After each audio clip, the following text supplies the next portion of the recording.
कृष्णा जी, आपने एमबीए किया आईआईएम मुंबई से।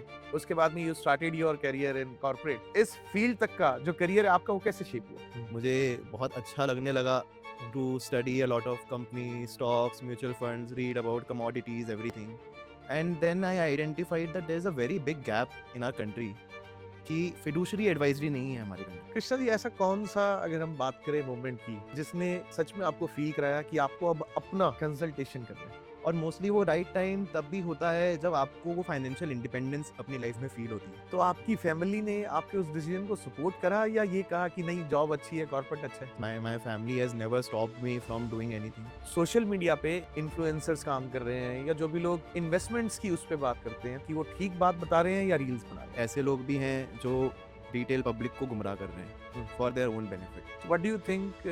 What sort of sectors are structurally strong right now in India? There is a huge push for in our country. तो अगर किसी के पास से 10 लाख रुपए हैं, काइंड ऑफ अ बिगिनर है, इन्वेस्टर, तो वो कैसे और कहाँ इन्वेस्ट करें?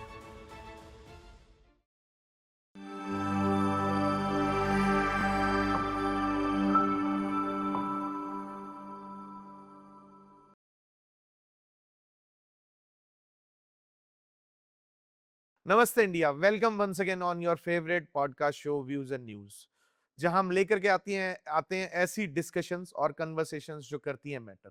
सो आज आपके बीच हम लेकर के आए हैं ऐसे गेस्ट जो कि खुद सेबी रजिस्टर्ड इन्वेस्टमेंट एडवाइजर हैं और अपनी खुद की फर्म रन कर रहे हैं आईआईएम मुंबई से, जिन्होंने एमबीए किया है और बहुत ही लंबे टाइम से इन्वेस्टमेंट एडवाइजरी कर रहे हैं। तो आपका बहुत बहुत स्वागत है Krishna ji, how are you? I am doing good, Vikranji, and I'm very delighted to be here. Thank you so much for inviting me on the podcast. Krishna ji, आपने एमबीए किया आईआईएम मुंबई से। उसके बाद में you started your career in corporate. आपने different companies में job की। तो ये कॉर्पोरेट से इन्वेस्टमेंट एडवाइजरी बोलूं या कंसल्टेंसी बोलूं, इस फील्ड तक का जो करियर है आपका, वो कैसे शेप हुआ?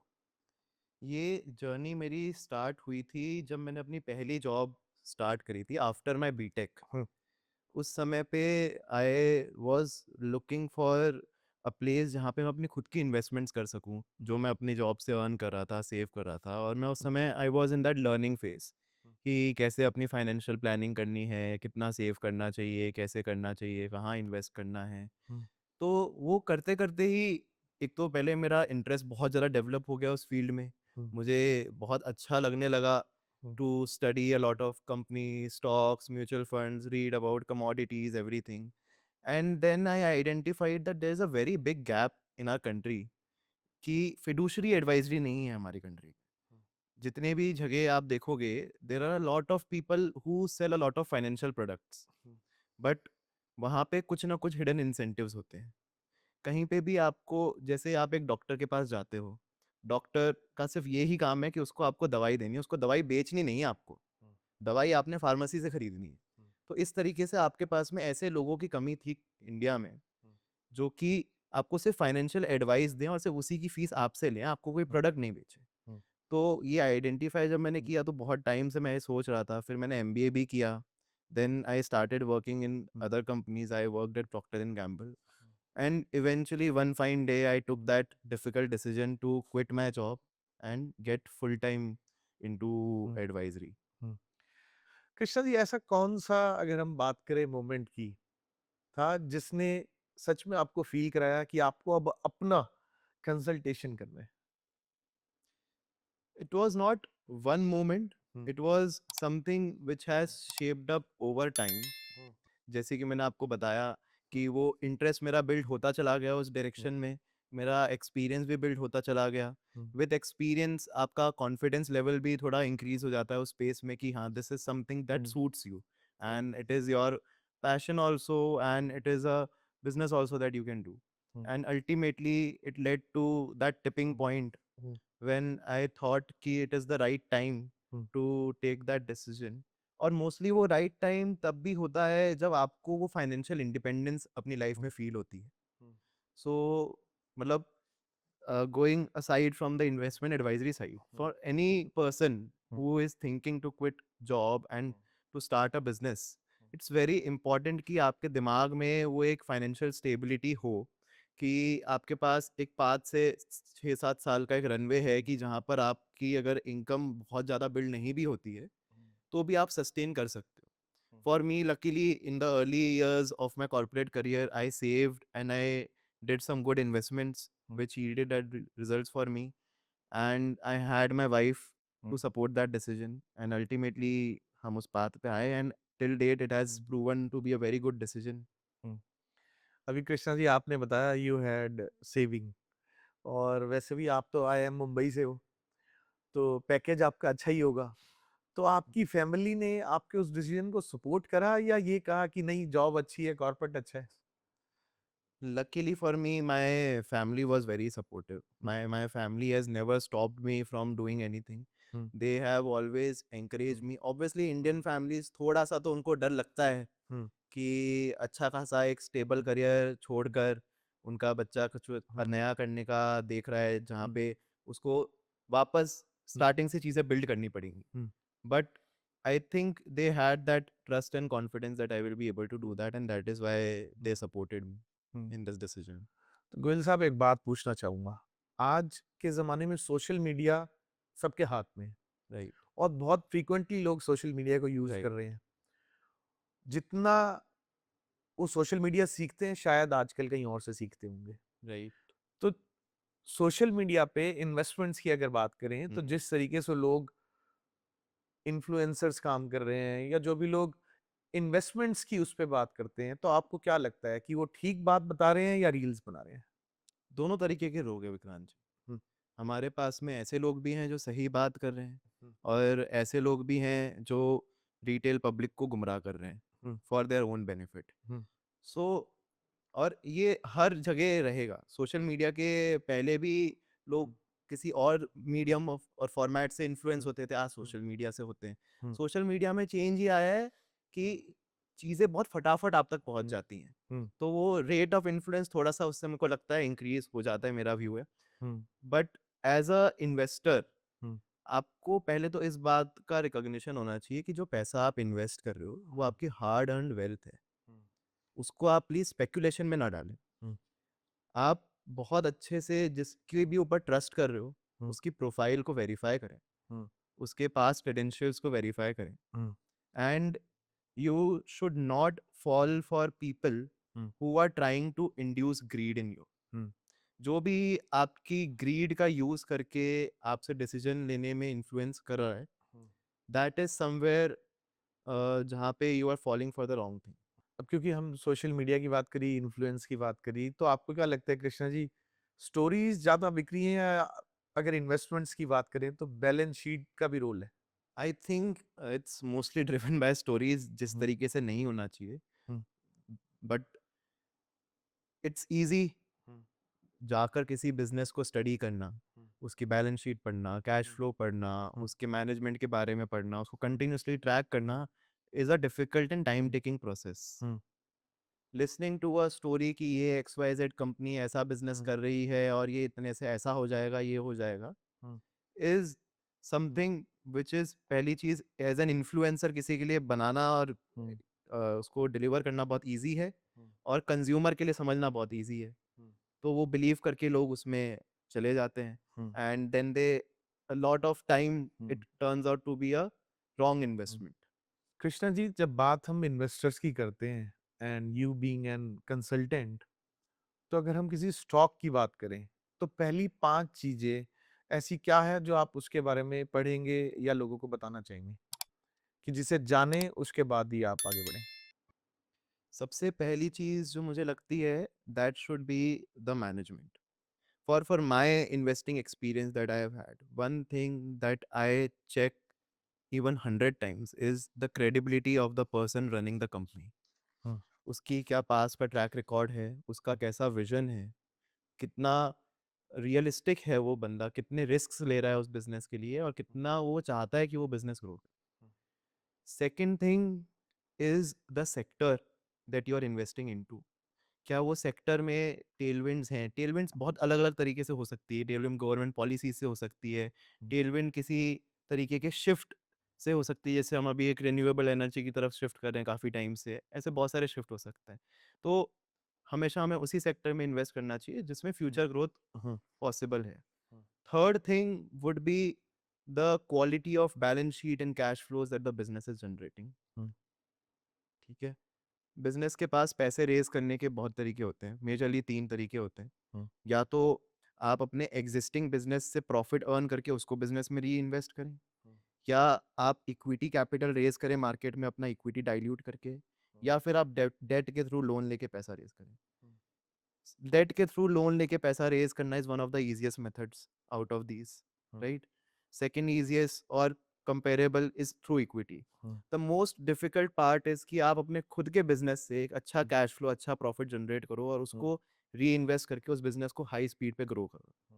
जो कंपनी ये तीसरी चीज सही से कर पा रही है और बहुत कम अमाउंट में डेट ले रही है, बहुत ज्यादा डेट नहीं ले रही, एंड थोड़ा बहुत ही इक्विटी कभी कभी डाइल्यूट करती है, that is the third important metric to जज अ कंपनी फॉर. ये 3 में होलिस्टिकली काफी चीजें कवर हो जाती हैं. चौथी एक सबसे इम्पॉर्टेंट चीज जो है, सबसे ज्यादा जो मिस होती है, वो है वैल्यूएशन. कि आप किस प्राइस पे उस पर्टिकुलर कंपनी को बाय कर रहे हो. ठीक है. और ये वैल्यूएशन समझना बहुत डिफिकल्ट चीज है. मतलब it's pretty easy, not very difficult, but people usually go on the wrong path in valuations only. आप ये तो हम आइडेंटिफाई कर लेते हैं कि ग्रोथ कहाँ है, but growth might not directly be relatable to a good investment opportunity. हो सकता है कि वहां पे जो रिटर्न्स बनने थे वो ऑलरेडी बन चुके हैं, वो प्राइस्ड इन है उस स्टॉक में ऑलरेडी, तो वो वैल्यूएशन वहां पे बहुत इंपॉर्टेंट पैरामीटर बन जाता है. पांचवी चीज, जब आपने ये सब कुछ एनालिसिस कर लिया और आपने सही समय पे एंट्री भी करी, तो उसको सही तरीके से ट्रैक करते रहना कि वो जो आपने थीसिस एक क्रिएट करी थी उस बिजनेस की, क्या वो थीसिस इंटैक्ट है, कहीं कुछ मैनेजमेंट चेंज हो रहा है, या सेक्टर में कुछ इश्यूज आ रहे हैं, या फिर वो सही चल रहा है, या वो और अच्छा हो गया है. ये चीज आपको हर क्वार्टर जब बिजनेस का रिजल्ट आता है, that is something you need to track. Krishna ji, अभी आपने बात ट्रैक की एनालिसिस की ऑफ कोर्स बैलेंस शीट्स की, तो क्योंकि हमारे देश में बिगिनर्स तो बहुत हैं राइट. और ऐसे लोग बहुत हैं जो चीज़ों के बारे में सब कुछ नहीं जानते हैं, तो वो बैलेंस शीट्स को कहाँ समझेंगे? उनको क्या समझना चाहिए कि वो शुरू कर सकें? For someone who is starting their investment journey, first thing that they should learn is asset allocation. हुँ, सबसे पहले तो आपको ये समझना पड़ेगा कि आपको कितने पैसे कौन से एसेट में डालने हैं. हुँ, प्राइमरीली कितना आपको फिक्स्ड इनकम जिसमें डेट, आर्बिट्राज, इस तरीके की चीज़ें, एफडी आती हैं, हुँ, कितना गोल्ड, हुँ, कितना आपको इक्विटी में डालना है, ये आपको समझना पड़ेगा. हुँ, उसके बाद बाकी देखो, fixed income is not very hmm, complex. आप एफडी भी कर सकते हो उसमें, आप नॉर्मल एक डेट म्यूचुअल फंड अच्छा आइडेंटिफाई करके उसमें डाल हुँ, सकते हो. Hmm, gold is plain and simple, उसमें एलोकेशन का पार्ट है. बाकी गोल्ड इन्वेस्टिंग के बहुत सारे राउट्स हैं हमारे पास. हम डायरेक्ट फिजिकल खरीद सकते हैं, हम ईटीएफ के थ्रू खरीद सकते हैं. जहां हम हुँ, इक्विटीज के ऊपर आते हैं, तो इक्विटीज में someone who is starting very fresh, hmm, mutual fund is the best blessing for retail investors in India today. Hmm, क्योंकि एक स्टॉक का पोर्टफोलियो बनाना, अच्छी हुँ, कंपनीज आइडेंटिफाई करना, एक हुँ, तो it is very time taking, and secondly उसमें आपको experience भी चाहिए. आप इनिशियली कुछ गलतियां भी करोगे, उससे आप सीखोगे, धीरे धीरे आप एज एन इन्वेस्टर इवॉल्व हो गए. तो मैं, मेरा ये रिकमेंडेशन रहता है कि कोई भी अगर अपनी जर्नी खुद से स्टार्ट कर रहा है, तो इक्विटी वाले पोर्शन के लिए आप म्यूचुअल फंड एनालिसिस एनालिसिस करो, 4-5 अच्छे म्यूचुअल फंड आइडेंटिफाई करो, उन फंड मैनेजर्स पे ट्रस्ट करो, और उधर आप पैसा एलोकेट करो. और थोड़ा बहुत अगर आपको इंटरेस्ट है, आप सीखना चाहते हो, तो एक बहुत स्मॉल कैपिटल से आप इक्विटी अपना स्टार्ट करो. धीरे धीरे जब आपका कॉन्फिडेंस बिल्ड होता है, अगर लेट से मैंने 3 साल इन्वेस्ट किया और मैं देख रहा हूँ यार मेरा जो इक्विटी पोर्टफोलियो है वो म्यूचुअल फंड वाले से बेटर कर रहा है, मैं फंड मैनेजर को आउट परफॉर्म कर सकता हूँ, तभी आप उसमें एड अप करो. नहीं तो ultimately our goal is to achieve our financial goals. If that can be achieved through mutual funds, why do we need to go into direct equity? क्या चीप स्टॉक और गुड स्टॉक दोनों अलग चीज़ें हैं? बहुत अलग चीज़ है. अभी हमने थोड़ी देर पहले वैल्यूएशंस की बात करी. हुँ, वैल्यूएशंस बहुत ही सब्जेक्टिव चीज़ है. एक कोई कंपनी जो कि किसी एक इन्वेस्टर को अंडर वैल्यूड लग रही है, उसके बहुत सारे अंडरलाइंग रीजंस हो सकते हैं. हो सकता है कि उस बिजनेस में बहुत रिस्क हैं, हो सकता है कि उस बिजनेस का मैनेजमेंट ही अच्छा नहीं है, या फिर फ्यूचर ग्रोथ कुछ बची ही नहीं है, कोई बहुत बड़ा कॉम्पिटिटर आ गया है, राइट? तो वैल्यूएशन को हमेशा एक रिलेटिव लेंस से देखना चाहिए। सिर्फ ये नहीं कि हाँ, ये वाली कंपनी मेरे को कम सस्ते में मिल रही है तो मैं इधर चला जाता हूँ, ये महंगे में मिल रही है, वो आपको लग रहा है कि महंगी है, but you need to understand the real value, you need to understand कि वो बिजनेस कितना ग्रो कर रहा है। इसीलिए मैं बोल रहा हूँ it is a time taking process. तो आपको वो सब समझ के फिर डिसाइड करना है कि ये चीप है या गुड है। It is definitely two different things. आपकी इस बात से मैं एक क्वेश्चन आपसे पूछना चाहूंगा, अगर हम बात करें मल्टी बैगर की, राइट। मल्टी बैगर को आइडेंटिफाई करने का क्या राइट फ्रेमवर्क होना चाहिए? मल्टी बैगर जो होता है ना विक्रांत जी, हम्म, वो आइडेंटिफाई नहीं होते, वो बनते हैं। हम्म, मल्टी बैगर 3 महीने 6 महीने में तो हम्म, नहीं ही बनेगा, हम्म, राइट? मल्टी बैगर रिटर्न्स अगर आपको चाहिए हम्म, तो सबसे पहले आपको अपने अंदर वो पेशेंस डेवलप करनी पड़ेगी। हम्म, पेशेंस में भी ना मैं आपको एक बहुत ही अच्छी बात बताऊंगा। लेट्स से हमने हम्म, एक्स प्राइस पे कोई एक शेयर बाय किया, हम्म, ठीक है? अब पेशेंस का हमारा अंडरस्टैंडिंग ये भी होता है कि वो एक्स से अगर 0.5x हो गया, फिफ्टी हम्म, परसेंट नीचे आ गया, हम्म, तो उसको होल्ड करने की पेशेंस होनी चाहिए, हम्म, राइट? हम्म, वो अगर नहीं है तो आप एग्जिट गलत टाइम पे कर जाओगे। हम्म, बट अगर एक्स से 2x हो गया, हम्म, तब भी तो होल्ड करने की पेशेंस होनी चाहिए। हम्म, A lot of people will have the urge to hmm, book that profit कि एग्जैक्टली। यार मेरा तो पैसे मैंने जो डाले थे वो डबल हो गए, अब मैं बाहर निकल जाता हूँ। तो मल्टीबैगर आइडेंटिफाई करने के लिए आपको पोटेंशियल पता होना चाहिए। ये बिजनेस आज, लेट्स से ये कंपनी का जो बिजनेस है ये आज 1,000 करोड़ का प्रॉफिट करती है। मैंने ये पूरा सेक्टर पढ़ा, कंपनी पढ़ी, मेरे को दिख रहा है कि ये अगले 15 साल में 10 साल में 1,000 करोड़ से 10,000 करोड़ पे जा सकती है, ठीक है? तो अगर कंपनी वहां से वहां तक पहुंचेगी तो स्टॉक का प्राइस भी वहां से वहां तक पहुंचेगा। तो अगर आपने एक्स अमाउंट पे इन्वेस्ट किया, अगर 0.5x हो गया, then it is a good opportunity to buy. You should be excited, you should not be fearful. You should be excited कि मैंने जो इतनी बढ़िया अपॉर्चुनिटी आइडेंटिफाई करी थी वो डबल बेटर हो गई। और अगर 2x पे पहुंच गया, then you should again not be fearful कि मैं वो बुक करके बाहर चला जाऊं कि ये प्रॉफिट मेरा चला जाएगा, क्योंकि मैंने तो देखा है उसमें 10x का पोटेंशियल है। तो वो पेशेंस चाहिए। तो वो आइडेंटिफाई नहीं होता, वो विद टाइम बनता है। अगर आपने कोई भी अच्छी कंपनी आइडेंटिफाई करी और उसके अंदर आप बने रहे 5-10 साल में, तो आपका जो 20-25 कंपनी का पोर्टफोलियो है उसमें से कुछ मल्टी बैगर्स अपने आप बन के निकलेंगे। कृष्णा जी, अगर बात हम कंपनीज की करते हैं, रादर सेक्टर की करते हैं, so what do you think, what sort of sectors are structurally strong right now in India? There are multiple sectors which are structurally strong. For example, अभी there is a huge push for data centres in our country. The government, अगर कोई जाकर पढ़ेगा, एक national electricity plan government ने कुछ सालों पहले निकाला था, जिसमें एक बहुत बड़ा आउटले है कि ट्रांसमिशन इंफ्रास्ट्रक्चर हमें कैसे इंप्रूव करना है। ये डायरेक्टली कनेक्ट होता है डेटा सेंटर थीम से भी, क्योंकि data centre requires a lot of electricity. ये चीज़ कनेक्ट होती है रिन्यूएबल एनर्जी से भी, क्योंकि रिन्यूएबल एनर्जी, फॉर एग्जांपल अगर मैं सोलर प्लांट की बात करूं, तो वो एक ऐसी जगह पे एस्टैब्लिश होता है जो कि रिमोट है, जहाँ जो डायरेक्टली ग्रिड से कनेक्टेड नहीं है, तो आपको ट्रांसमिशन नेटवर्क एक्सपैंड करना पड़ेगा। तो इन सब चीज़ों को अगर आप थोड़ा सा एनालाइज करोगे तो आपको समझ में आ जाएगा कि energy as a sector is a good opportunity right now. Secondly, I think banking and financial services have not performed for a very long period. And banking in India is something, since जब तक हम develop nation नहीं बनते, growth आती रहेगी थोड़ी थोड़ी करके। कुछ साल थोड़े से स्लो ग्रोथ के रहेंगे, कुछ साल हाई ग्रोथ भी आएगी। वो डिपेंड इस पे भी करता है कि आरबीआई की जो पॉलिसी रेट्स हैं वो किस हिसाब से चेंज होती है। तो अभी इस पॉइंट ऑफ टाइम पे banking also looks like a good opportunity.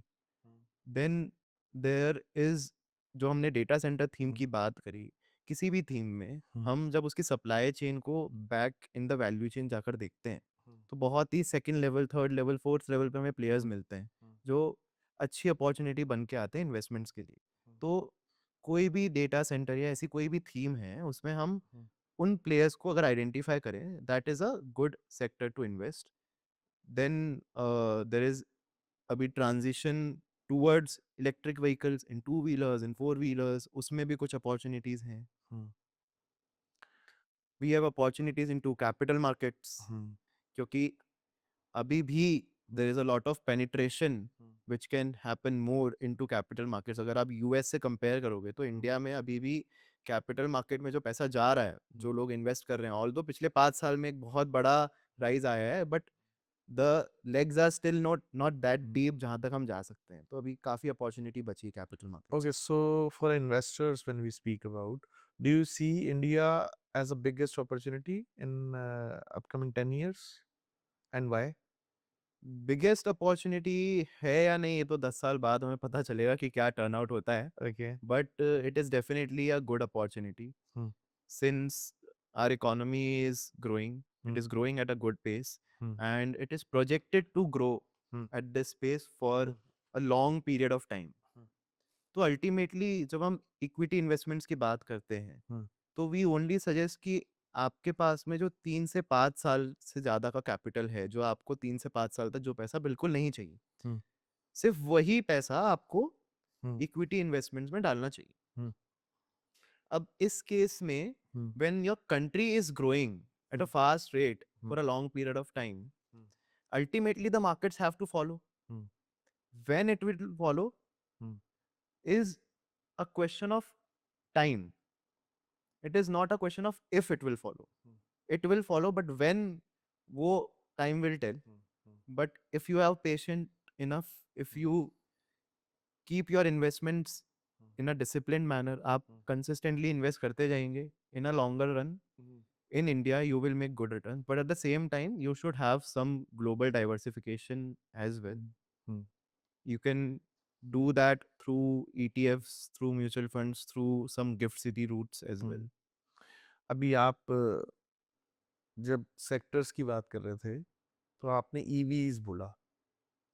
अब अगर बात ईवीज की करते हैं या मैन्युफैक्चरिंग सेक्टर की करते हैं और रादर एआई की भी करते हैं, तो आपको क्या लगता है इंडिया में ये एक हाइप है या रियलिटी है? All of this is definitely a reality. But एक reality के beyond क्या होता है ना, कोई भी चीज़ जब वो अच्छा करने लगती है, हम्म. तो उसकी हाइप बन जाती है beyond reality. Hmm. Let's say reality is 20% growth, hmm. hype is people will invest as such, there is 30 40 50 60% year on year growth. हम्म. ठीक है, सेम डाउन साइड पे भी होता है. हम्म. ये हमको स्टॉक मार्केट में बहुत अनयूजुअल बिहेवियर्स दिखते हैं हम्म. इन इंडिविजुअल स्टॉक्स, इन सेक्टर्स, हम्म. जहाँ पे कोई चीज़ एकदम बहुत ज़्यादा ओवर वैल्यूड हो जाती है, एट द सेम टाइम कोई चीज़ बहुत ज़्यादा हम्म. अंडर वैल्यूड हो जाती है. हम्म. तो इसीलिए हम बोलते हैं कि कोई there is no down side और there is no upside, right? Definite कुछ भी नहीं. And that is why need to keep tracking things regularly. But जो मैं रियलिटी की बात कर रहा हूँ, reality is that when our country is progressing, when we are moving towards becoming a more developed economy, the infrastructure needs to be upgraded. जो पिछले कुछ साल से हो भी रहा है, बट अभी भी हम काफ़ी चीज़ों में काफ़ी लैग करते हैं. जब ये इंफ्रास्ट्रक्चर अपग्रेड होगा, तो जितने भी प्लेयर्स इस इंडस्ट्री से रिलेटेड हैं, they will benefit, right?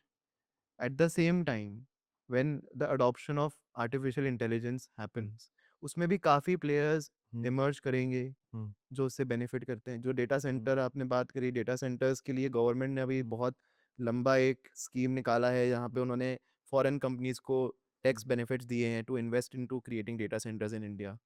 Similarly, we are an oil importing nation and we want to reduce our imports. And there's a lot of focus towards moving to electric vehicles or electrification of all the things that we are doing. So these themes are long term themes. They are here to stay. That is the reality. But you need to be very cautious while taking investment decisions, क्योंकि वही जो मैंने आपको बोला था कि growth identify करना easy है, but making money out of it is not that simple. अभी आपने बात की अपवर्ड्स एंड डाउनवर्ड्स की, तो बात अगर रिस्क की करते हैं, रिस्क मैनेजमेंट की करते हैं, Right. तो आपको क्या लगता है ज्यादातर लोग, most of the people, risk management को इग्नोर क्यों कर देते हैं? हमारे कंट्री में ना अभी रिस्क टू रिवॉर्ड इस चीज़ की अवेयरनेस थोड़ी सी कम है. रिस्क टू रिवॉर्ड हमें हमेशा, जब हम किसी भी इन्वेस्टमेंट को उस तरीके से देखेंगे, उस लेंस से देखेंगे, तो हम सही डिसीजंस ले पाएंगे। हम्म, और ये इग्नोर इसलिए हो जाता है because we have a human greed of making more returns. Hmm, so ideally हमारा ध्यान उस तरफ चला जाता है हम्म, जहाँ रिवॉर्ड ज़्यादा है, हम उसके हम्म, पीछे के अंडरलाइंग जो रिस्क हैं हम्म, वो भूल जाते हैं। फॉर एग्जाम्पल, अगर हम्म, हम जैसे म्यूचुअल फंड की बात करें, हम्म, अगर मुझे किसी दो म्यूचुअल फंड को कंपेयर करना है हम्म, तो मैं उनको रिलेटिवली आपस में नहीं कंपेयर कर सकता। I need to compare a specific mutual fund with hmm, it's benchmark. A large hmm, cap mutual fund will be compared to the large cap benchmark, hmm, hmm, a small cap mutual fund will be compared to the small cap benchmark. true. I have seen few clients, hmm, उनका risk appetite काफ़ी कम था, hmm, but at some point of time hmm, somehow they made a lot of investments into small cap mutual funds. हम्म, उस time पे market was going very good hmm, and they were happy, बहुत बढ़िया return बना क्योंकि उस हम्म, time पे small cap out performed everything. Hmm, but when difficult time hmm, kick in, तो वही हाई परफॉर्मिंग इन्वेस्टमेंट हम्म, बहुत वॉलेटाइल और नेगेटिव टेरिटरी में चला जाता है hmm, and then they become anxious. Hmm, So, if we have the recognition or realization of our risk profile hmm, at the starting point, हम्म, तो हम वो गलत decisions लेने से बच जाएंगे हम्म, and we will only make those investment decisions जिनकी volatility जो है वो हम bear कर सकते हैं। हम्म। क्योंकि अगर मैं वो bear ही नहीं कर पाऊंगा तो there is high chances कि मैं panic selling कर दूंगा। Krishna ji, if I may ask you, if you see last 18 to 22 months, even people with lots of analysis and study also, they have not made money, or I would say they have not made what they were expecting. So, what do you think is the biggest reason behind this? The biggest reason is our expectations. हमारी जो expectations हैं Hmm, कि market से हमें consistently return मिलेगा, हर hmm, साल मिलेगा, कुछ hmm, लोगों की जो बन जाती है because hmm, we have seen that happen for past few years and hmm, then we expect कि this will continue. hmm, that is the issue. hmm, the nature of equity market और any investment for that sort, even gold और real estate, is cyclical. There are periods of hmm, underperformance, there are periods of hmm, overperformance. hmm, सो आपको invested रहना पड़ेगा long term के लिए। hmm, long term की जब हम बात करते हैं, it needs to be minimum to minimum of 3 to 5 years। hmm, तो अगर एक 5 साल की साइकिल है hmm, तो 5 साल की साइकिल में 1.5 years of under performance should not bother you. Because let's say अगर आज हम 2026 में बैठे हैं hmm, और मैंने कोई इन्वेस्टमेंट किया है 2031 के लिए hmm, कि मुझे 2031 में कोई गोल अचीव करना है, उसके लिए I am hmm, putting in x amount today, hmm, तो 2027 में वो गाड़ी कहाँ पहुंची उससे क्या फर्क पड़ता है। hmm, what matters to me is कि क्या 2031 में मेरी गाड़ी वहां पहुंचेगी या नहीं पहुंचेगी, क्या वो लॉन्ग टर्म स्टोरी इंटैक्ट है। hmm, so we need to have that conviction and hmm, patience in our investments. hmm, किसी भी 5 साल की एक साइकिल में मार्केट्स में अगर आप पास में जाकर देखोगे hmm, तो मोस्ट ऑफ द टाइम्स क्या होता है, कोई एक पर्टिकुलर 2 साल या 1.18 मंथ्स टू 24 मंथ्स का पीरियड होता है जिससे मैक्सिमम रिटर्न्स बनते हैं। बाकी बहुत टाइम तक मार्केट्स डल रहेंगे hmm, and this is how it plays. But hmm, we don't know when that time will come.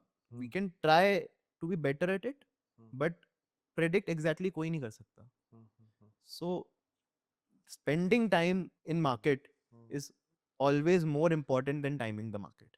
So, when we speak about retail investors, तो रिटेल इन्वेस्टर्स का सबसे डेंजरस बिहेवियर क्या होता है आपके हिसाब से? सबसे डेंजरस बिहेवियर होता है कि हम हमारे इमोशंस को कंट्रोल नहीं कर पाते हैं। हम्म, investing is not just about identifying the right opportunities, it is hmm, more about human psychology.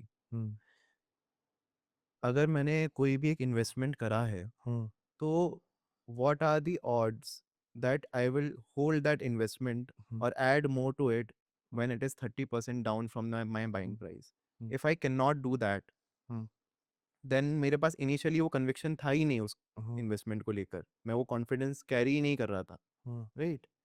तो वो जब वो 30% डाउन हुआ और मैं एकदम से वरीड हो गया कि मैंने कुछ गलती कर दी, हम्म, वो मेरा इमोशंस वहाँ पे किक इन हो रहे हैं, hmm, my psychology is hmm, kicking in and then अगर वहाँ पे मैं इमोशनली उसको गलत तरीके से सेल कर देता हूँ, hmm, that is the biggest issue.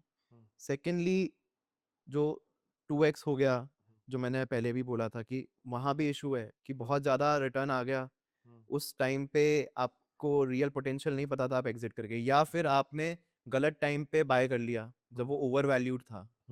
तो ये इमोशंस जो है ना, ये हमें बैलेंस करके चलना है। We need to have a very strong psychology and we need to be discipline. अगर आपने एक डिसिप्लिन बना लिया, आपने पहले से एक स्ट्रैटेजी बना ली कि मेरे को इस प्राइस पे बाय करना है इसको, इसकी वैल्यूएशन ये है, this company, this business I understand, and then we go on with it over a period of time, वो कितना भी वॉलेटाइल हो, my decision should be based on the progress of the business and not of the stock price, right? If the business is not doing good, regardless of the stock being up or down, we should sell. If the business is doing good and if the valuations are good, it's a time to buy.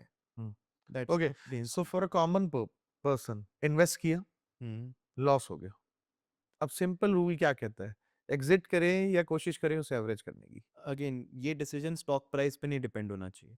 Hmm, This decision should be taken on the basis of कि business कैसा कर रहा है जिसमें आपने invest किया। अगर business अच्छा कर रहा है, हम्म, उसमें कुछ भी चेंजेस नहीं आए हम्म, या कुछ उसके जो फ्यूचर आउटलुक है वो खराब नहीं हुआ है, hmm, it's a good opportunity to buy more. Hmm, but if let's say sector के लिए कोई नेगेटिव रेगुलेशंस आ गए, हम्म, मैनेजमेंट चेंज हो गया, हम्म, या फिर कुछ भी उस कंपनी के अंदर इंटरनली या एक्सटर्नली इशू हो गया है, हम्म, then you need to evaluate ki is the long term thesis still intact, hmm, and if it is broken, hmm, even if there are losses, hmm, it's a good time कि अगर मैंने x amount डाला था उसमें 30% loss हो गया तो ठीक है ना, 30% पे निकल जाओ। Why do you need to wait to go for 50% और 60% लॉस? हम्म। बिकॉज So ऐसा, this means for investing you definitely need investment consultant, because आप खुद करने की कोशिश करोगे, लॉस हो गया तो फटाफट एग्जिट ही करोगे। हाँ, वहीं से हमने स्टार्ट किया था ना कि या तो अगर आपका एक्सपीरियंस बन चुका है, आपका हम्म, कन्विक्शन है और आपके पास हम्म, टाइम है रिसर्च करने का, तो आप खुद से स्टॉक इन्वेस्टमेंट करो हम्म, या फिर आप एक एडवाइजर के साथ करो। हम्म, अदरवाइज आप म्यूचुअल फंड्स में इन्वेस्ट करो, hmm. That is a better route to go for a retail investor. अगर किसी के पास 10 लाख रुपए हैं, हम्म, तो अब बेसिक फंडामेंटल अगर आप बताना चाहो तो उसको कैसे एलोकेट करना चाहिए? इसका ना विक्रांत जी, ये one of the biggest myth जो सबसे ज्यादा चल रहा है हमारे इंडियन मार्केट में, हम्म, ये मुझे लगता है कि ये एसेट एलोकेशन हम्म, बहुत जगह पे ना इसको एक हम्म। पर्टिकुलर नंबर से एसोसिएट कर दिया है कि मैंने इतना देखा, परसेंट। हाँ, एग्जैक्टली मैंने देखा है, लोग बताते हैं, सोशल मीडिया पे भी बताते हैं कि अगर आपके पास इतने पैसे हैं तो इतने परसेंट इसमें, इतने परसेंट इसमें, इतने परसेंट इसमें करोगे तो आप डेफिनेटली ग्रो कर रहे हो। हाँ, ये चीज जो है ना, ये अगर मैं 50 लोगों से बात करूंगा ना, तो 50 लोगों के लिए एसेट एलोकेशन डिफरेंट होगा for every single individual, hmm, because it depends on firstly your risk profile. Hmm, जिसकी रिस्क प्रोफाइल ज़्यादा है हम्म, वो हाई ग्रोथ रिस्कियर मतलब वॉलेटाइल एसेट्स में हम्म, ज़्यादा इन्वेस्ट कर सकता है। Hmm, secondly it depends on your financial goals कि हम्म, आपके गोल्स का होराइजन क्या है। हम्म, अगर मेरे कोई बहुत बड़े हम्म, सिग्निफिकेंट गोल्स अगले 2-3 साल में आने वाले हैं, hmm, then I need to keep that money in to fixed income, hmm, right? तो उस पर डिपेंड करता है। हम्म, ठीक है, it also depends on the age कि मेरे अभी कितने साल बचे हैं of my earning, hmm, how far am I from my retirement और the time I want to achieve my financial freedom. Hmm, तो ये सब फैक्टर्स मिला हम्म, करके और हम्म, फिर ये हम्म, अचीव होता है कि 10 lakhs में से मुझे कैसे डिस्ट्रीब्यूशन करना है। हम्म, अगर किसी को ये समझना है कि ये सब हम्म, फैक्टर्स कैसे डिटरमाइन करने हैं और वो नंबर कैसे अपने लिए अचीव हम्म, करना है, जो हर किसी के लिए डिफरेंट होगा, हम्म, उसमें आप सिंपल बस ये चीज देखो कि फर्स्टली जो हम्म, कैप आपको एक इमरजेंसी फंड पार्क करना है अपना हम्म, 3 to 6 months का, हम्म, वो आपको किसी भी फिक्स्ड इनकम एसेट में पार्क करना है जहाँ पे रिस्क नहीं है। हम्म, सेकेंडली, कोई भी ऐसे फाइनेंशियल गोल्स हैं जो अगले 3 साल या 4 साल में आने वाले हैं, हम्म, उसके लिए आप जो पैसे हैं वो आप अलग से निकाल के एक फिक्स इनकम एसेट में रख दो। उसके बाद जो पार्ट हमारा बच गया, हम्म। that is the thing that we can invest and we can diversify into equity, we can diversify into gold. If the corpus is very big, we can also have some real estate. तो अगर किसी के पास से 10 लाख रुपए हैं और kind of a beginner है, हम्म, investor, तो वो कैसे और कहाँ इन्वेस्ट करे? ये विक्रांत जी, ये जो इन्वेस्ट कैसे उसको डिस्ट्रीब्यूट करना है ना, हम्म, ये अभी सबसे बड़ी मिथ जो चल रही है सब जगह, हम्म, ये मुझे लगता है क्योंकि इसका ना कोई एक राइट नंबर नहीं होता कि आप इतना परसेंट इधर डाल दो या आप इतना परसेंट इधर डाल दो. It is very specific to every person's own financial needs. Hmm, जब हम इसको अगर डिस्ट्रीब्यूट करने जाएं, अगर मैं 50 क्लाइंट्स के लिए ये चीज़ करता हूँ, तो 50 क्लाइंट्स के लिए वो जो उनकी एसेट एलोकेशन होगा, that will come out to be very different depending on कि उसके रिस्क प्रोफाइल क्या है, देन उसका लाइफ स्टेज में वो कहाँ है अभी, किस एज पर वो है, और कितना और टाइम बचा है before the person wants to retire और अचीव फाइनेंशियल फ्रीडम. थर्डली, उसके फाइनेंशियल गोल्स अगले 3 साल 5 साल 10 साल के कैसे दिख रहे हैं.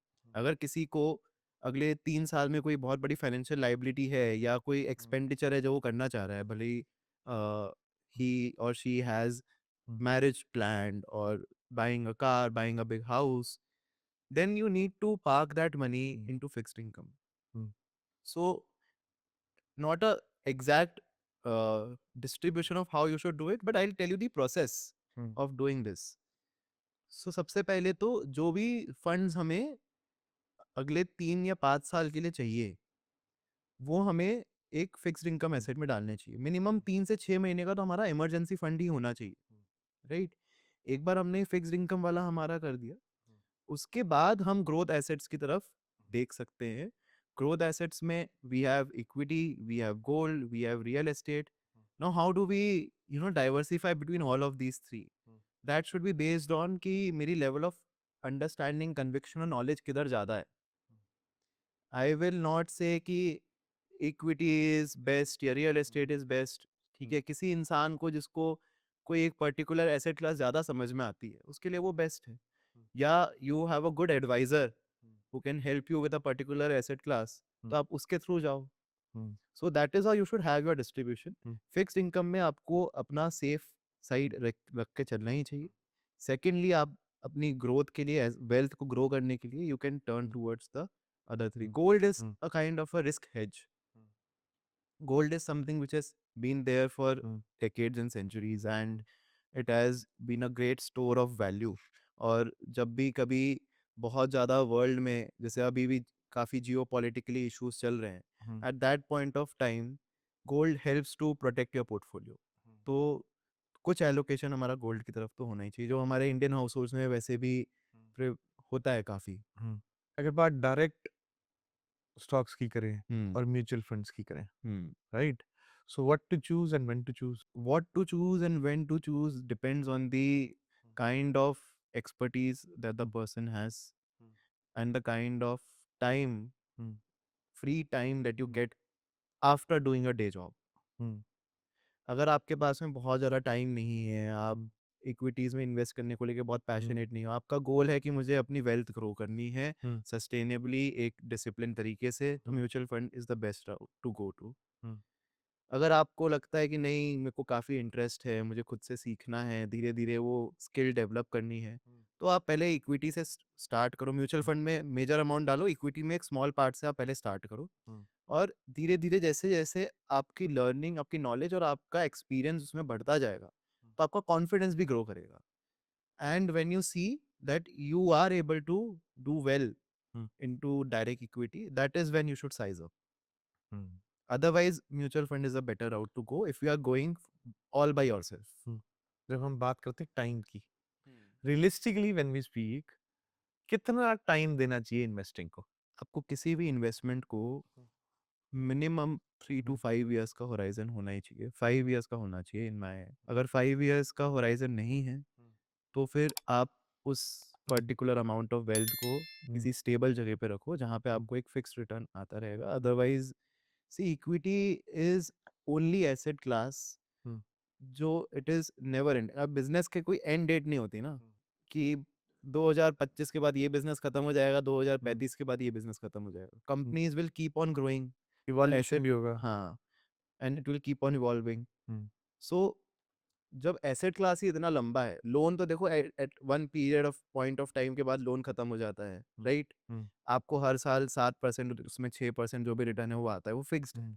इक्विटी में नहीं है. बट हमारा इक्विटी को लेकर ही क्यों टाइम होराइजन इतना छोटा रहता है हमारे दिमाग में, कि 3 महीने कोई एसेट परफॉर्म नहीं किया, 6 महीने कोई एसेट परफॉर्म नहीं किया, तो हम वरीड होने लगते हैं। यही चीज़ अब रियल एस्टेट में आती है ना इंडिया में, तो रियल एस्टेट में people can hold for decades. Hmm, लोग सोचते हैं कि ठीक है भाई खरीद लिया मैंने, अब ये तो ऊपर ही जाएगा, अगर नीचे चला गया तो मैं बेचूंगा ही नहीं। I will only sell when my price has risen up, हम्म, otherwise I won't sell. true. Why don't I have that kind of a mindset of holding for longer term For when it stocks and comes to everything. stocks? Hmm, एक तो उसमें major reason होता है ease of transaction. Hmm, stocks एक second में buy और sell होते हैं, hmm, real estate transaction is hmm, very very difficult. Hmm, दूसरा है कि the kind of mindset that is hmm, there, and then also the value of transaction.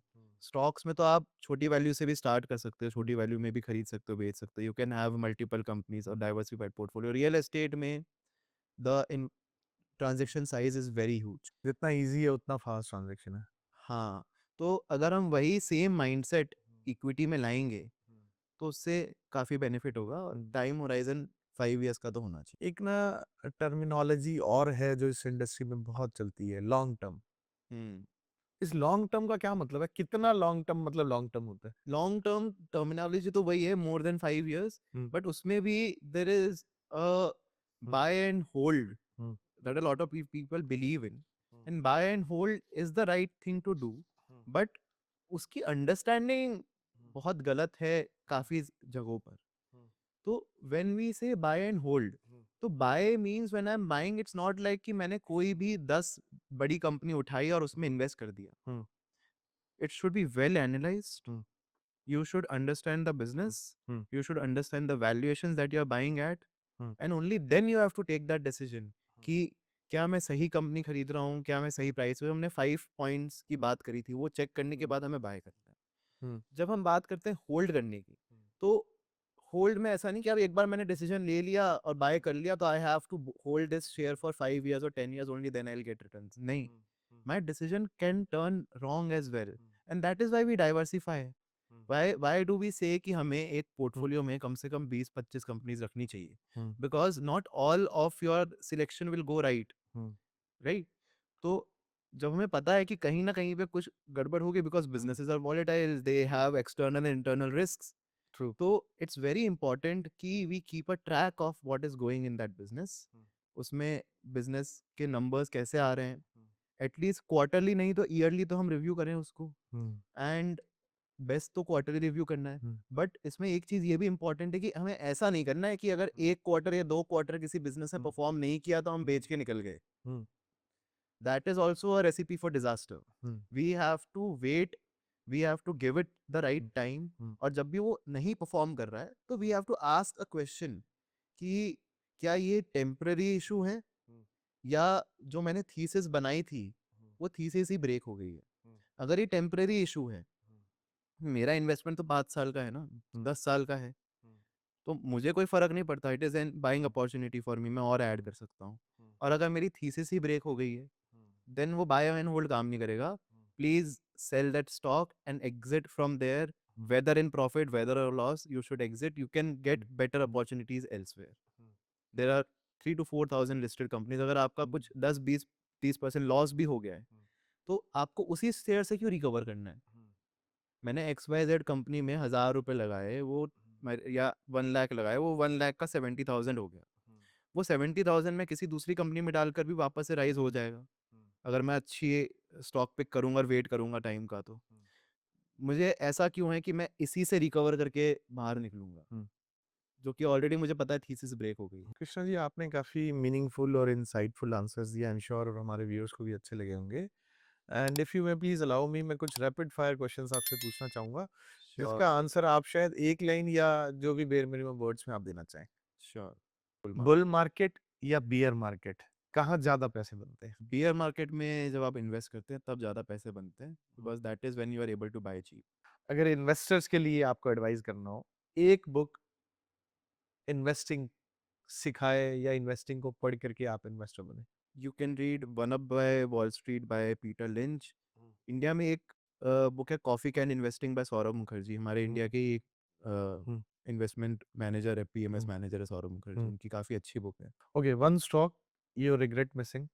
I don't think कि there is something that I regret, because I believe in playing with my competence. तो जहाँ मेरे को लगता है कि मेरा area of competence है, मैं वहीं पे हम्म, प्ले करता हूँ। Otherwise even if I am missing an hmm, opportunity and it is out of my area of hmm. Competence, I don't mind. अगर आपको 30 सेकेंड्स में इंडिया के इन्वेस्टर को एक एडवाइस देनी हो तो क्या करोगे? Please be very serious with your financial planning. Hmm, अपना एसेट एलोकेशन सही से करें। हम्म, जब आप एसेट एलोकेशन कर रहे हो तो उसको थ्रू डिफरेंट मार्केट साइकिल्स उस एलोकेशन को फॉलो करो। हम्म, रिसेंसी बायस के चलते हम्म, उस एलोकेशन को we should not break. Hmm. Wealth बनाने का असली मंत्र क्या है in very simple words? Wealth बनाने का असली मंत्र है to be patient, hmm, to wait for the compounding to happen. Hmm, wealth can not be made in days और months, hmm. It will be made in years. आपका vision, हाँ। आपकी firm फिनवेस्टर्स, अगले 5 साल में आप इसको कैसे देखते हैं? In next 5 years we just want to grow in numbers. I think we are already on the right path. We want to be client first. We want to do the best for our clients financial goals, hmm, and at the same time hmm, we want to build trust hmm, with Finvestor. Hmm, We want this name to be hmm, synonymous with trust hmm, when it comes to investments. Hmm. तो मजा आया Krishna ji, you you were very informative. आपने बहुत अच्छे और बहुत बड़े questions के आंसर किए। आई एम श्योर हमारे व्यूअर्स को आपके सारे आंसर्स पसंद आए होंगे। और मैं चाहूंगा अगर कोई व्यूअर हमारा कोई क्वेश्चन कृष्णा जी से करना चाहता है तो कमेंट सेक्शन में कर सकता है, और हम कृष्णा जी की फिनवेस्टर्स जो फर्म है उसकी डिटेल्स भी अपने डिस्क्रिप्शन में शेयर जरूर करेंगे। और आप अगर कृष्णा जी से डायरेक्ट जुड़ना या मिलना या कंसल्टेंसी लेना चाहते हैं तो आई एम श्योर आप जरूर करना चाहोगे, कर सकते हैं। डिस्क्रिप्शन में उसकी इंफॉर्मेशन भी हम जरूर देंगे। और ऐसी ही पॉडकास्ट की स्टोरीज हम आपके लिए लेके आते रहेंगे जिससे आपका बेनिफिट हो। अगर आप कुछ भी कृष्णा जी से इन्वेस्टमेंट्स के बारे में जानना चाहते हैं तो जरूर कनेक्ट करें। बहुत बहुत धन्यवाद। Thank you so thank you much. Krishna ji for being on our show. Thank you. Thank you.